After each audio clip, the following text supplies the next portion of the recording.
Bonjour madame, Bonjour monsieur. sentez-vous à l'aise? Merci monsieur. Comment puis-je t'aider aujourd'hui? Je me sens triste, découragée. Tu te sens triste et découragé? Oui, à cause de la santé de mon mari. Si je comprends bien, et tu es inquiet pour la vie de ton mari? Oui, je suis vraiment inquiète pour sa vie. Ça fait maintenant un mois Mhm. qu'il est de coma. C'est tout à fait normal de t'inquiéter de voir ton mari en coma pendant un mois. Je t'ai dit tout à l'heure que ton mari se trouve dans un état d'inconscient. Mais qu'est-ce qui s'est passé vraiment? Alors, pendant qu'il allait s'en aller à Montréal, dans le cadre du travail, il a eu un grave accident. Alors, il a eu des sérieuses fractures à la tête. Et puis là, il se trouve. Si je peux résumer notre discussion, tu te sens triste à cause de l'accident de ton mari qui a eu lieu sur la route de Montréal. Et maintenant, c'est pour cette raison que tu viens me consulter. Oui. C'est tellement difficile pour moi avec les enfants qui sont traumatisés de voir leur père chaque jour dans cet état inconscient. C'est pas facile, c'est vraiment difficile.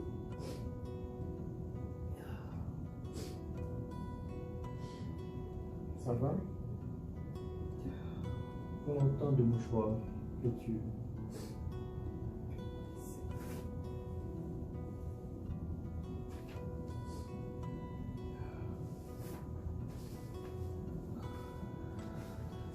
Vous savez, il existe des centres à Ottawa pour les enfants qui ont eu un événement grave qui s'est produit dans la famille.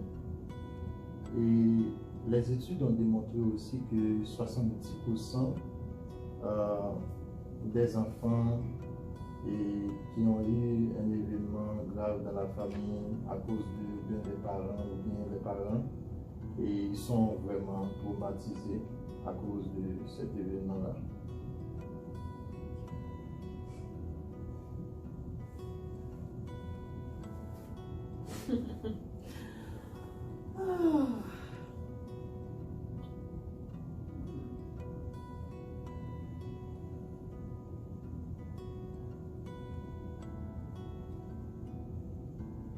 Mais tu viens de parler de quelque chose de triste et difficile et puis tu es. Ah, ben oui, qu'est-ce que je peux faire d'autre? Avant, j'étais belle et attirante, et puis cette situation avec mon mari m'a beaucoup affaiblie, ainsi que les enfants. Je ne voulais pas que ça arrive pour mes enfants, mais c'est comme si les problèmes existent. C'est pour moi. C'est tout à fait normal de ressentir ces émotions-là. Et il y a plusieurs de mes clients qui ont passé par là. Tu n'es pas la seule qui a connu ces moments difficiles dans la vie. Dis-le-moi si je trompe. Est-ce qu'il y a un lien entre la situation actuelle que tu vis et celle dans le passé? Parce que tu m'as dit tout à l'heure que tu ne voulais pas ça pour tes enfants.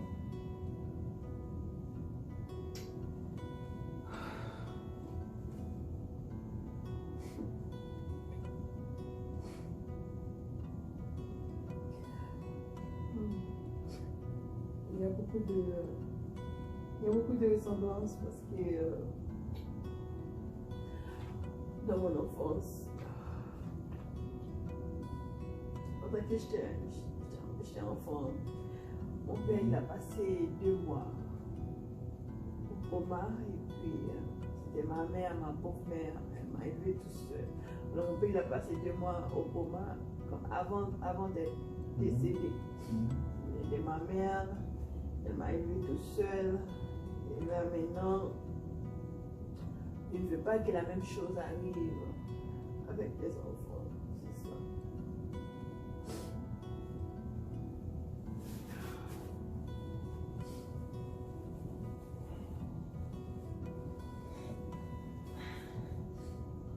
Cette inquiétude que tu ressens là,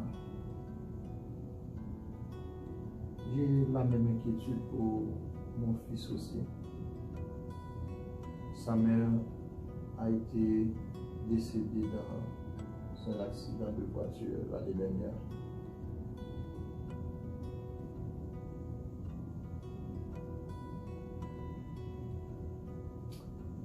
Je me demande si parfois tu ressens tes émotions comme un volcan en éruption, comme une rivière ancrée au milieu d'une tempête orageuse.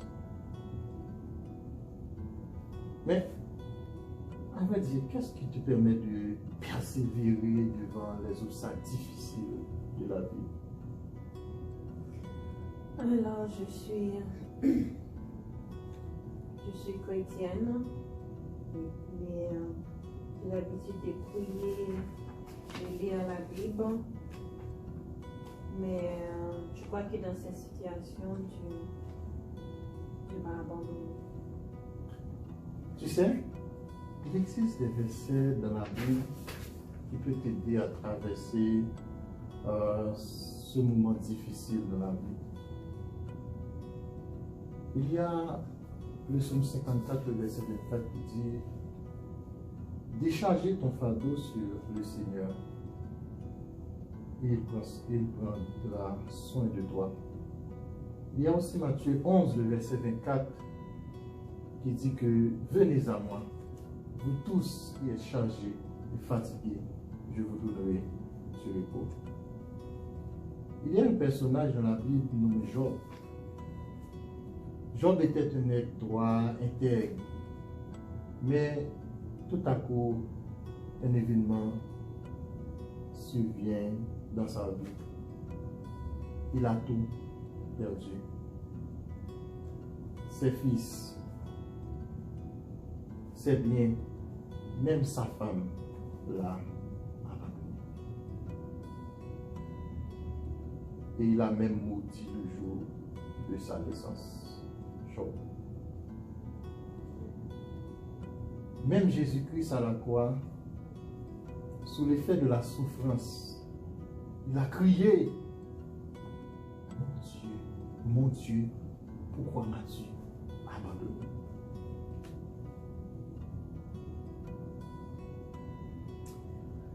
Oh, je me sens vraiment soulagée par ces paroles fortifiantes de la Bible. Je me sens vraiment réconfortée. Alors, je vais essayer de retourner vers mon Dieu dans la prière et dans la lecture de la Bible. C'est vraiment réconfortant. Félicitations, c'est une bonne décision. Si dans ton sommeil, ce soir, un miracle se produisait, à savoir ton mari réveille de son coma, que ressentirais-tu à ton réveil? Je serai la femme la plus heureuse du monde. Parce que mon mari représente tout pour moi. Alors je ne saurais plus quoi faire s'il ne revient pas dans son sommeil. Je te comprends. Tu es vraiment envahi par la tristesse en ce moment. Mais je me demande, est-ce qu'il y a toute occasion tu te sens différemment? Oui, quand je sors avec mes amis, par exemple quand on va au resto, je me sens heureuse et épanouie. Mais une fois retournée à la maison, je vois mon mari dans cet état, je redeviens encore triste. Et cela me tourmente. Ok. Tu es soucieuse de faire de ton mieux dans cette situation. Ça te rend un peu anxieuse. Et parfois, tu arrives même à te tromper. Oui, j'ai l'impression que je fais du mal à moi-même et à mes enfants, à force de me laisser emporter par la tristesse. Tu fais du mal à toi-même et à tes enfants à cause que tu te laisses emporter par la tristesse. Comment tu réussis à ne pas être triste dans la vie? Quand je ressens la présence de Dieu dans ma vie, alors je ne sais même pas si la tristesse existe. Encore moins le problème. Ok. D'ici notre prochaine rencontre, tu vas observer quelque chose dans ta vie que tu aimerais voir continuer et tu vas m'en parler la prochaine fois. Alors, je vais le faire et dans la prochaine rencontre, et je vous le dirai. Merci. Au revoir. Et je te remercie de me consulter aujourd'hui. Merci, bonne journée. Bienvenue.